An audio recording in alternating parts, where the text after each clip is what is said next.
up the long settled silt into a sand cloud that would take a lot of time to settle back. This reduced visibility to less than an arm's length, removing any hope for orientation for the underwater divers. Without being able to see anything, oxygen running dangerously low, and nitrogen narcosis kicking in, the 4 divers drowned.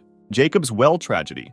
It's November 23, 1983, and 2 students from Texas State University, named Richard and Clark, are about to enter Jacob's Well, an underwater hole that leads to an underwater cave. This hole seems relatively shallow, around 25 feet, and many people try to touch the bottom and then come up. However, this is just a deceiving appearance because it actually leads to another underwater cave with 3 chambers. The first 2 are relatively open and easy to get through, but the third one has a really small squeeze to get into it. If you manage to squeeze through, you'll enter a room that is 10 feet tall, and you'll see a really small hole at the farthest edge, too small to pass through. This small tunnel was just 2 feet in diameter, and 2 years prior, 2 people died in it because after they managed to get through, a rock slide filled with gravel blocked them inside. Now, getting back to our 2 students, they were fairly experienced in normal diving, but not in cave diving, and they were trying to get their instructor certification in open water diving. Their instructor, Don, was an incredibly skilled and experienced diver, and he was the one who removed the 2 bodies we just talked about. He used to constantly warn everybody to stay away from Jacob's Well since it's deadly, and he even tried to cover up the small hole that leads to the 4th chamber with some cement. But other divers reopened it and left a message that said, "You can't keep us out." Don himself almost died in Jacob's Well. When he tried to enter the 4th chamber, a gravel slide trapped him in the tunnel. He almost resigned